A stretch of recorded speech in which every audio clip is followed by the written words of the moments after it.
Embouteillage, pollution, mais aussi aménagement cyclable et aide publique, c'est le renouveau du vélo, électrique ou non, petit ou long, pour se déplacer en ville, y compris avec ses enfants.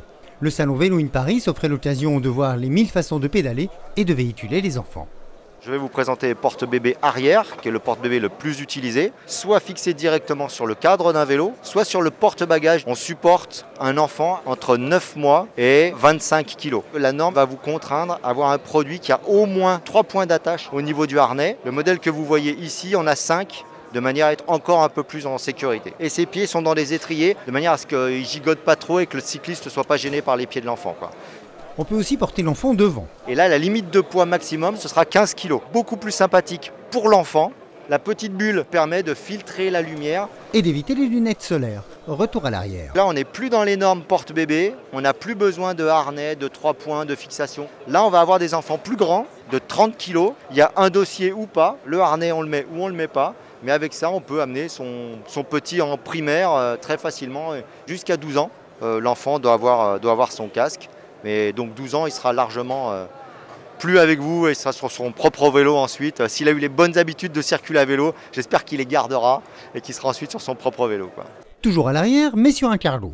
On travaille sur les vélos cargo, majoritairement long tail, donc avec du chargement sur l'arrière. On transporte des enfants avec un rack arrière qui est assez grand. On va s'adapter à l'âge des enfants. Pour les plus grands, des choses toutes simples comme des rings comme ça qu'on place ici. On peut en mettre un à l'arrière également pour une petite sécurité pour le dos. Et après, on va avoir des monkey bars qui font le tour de la selle. Par-dessus, on peut rajouter de quoi les couvrir pour la pluie. Les accessoires, il faut qu'ils soient adaptés au fur et à mesure. C'est très important qu'ils se sentent confortables avant tout, mais en sécurité. On peut aussi accrocher une remorque et celle-ci se transforme même en poussette. L'autre option se passe devant et même dans le luxe si on veut.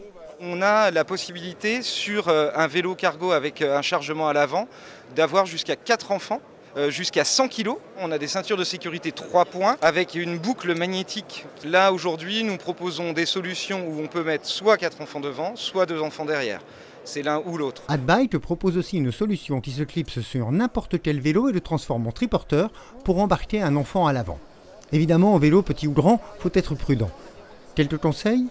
Moi, je conseille fortement le port du casque. Le vélo cargo n'est pas plus dangereux qu'un autre vélo. Simplement, il faut le prendre en main. On a un vélo qui peut faire jusqu'à 2,70 m de long. Il ne faut pas oublier qu'on transporte du poids et que du coup, il faut faire attention.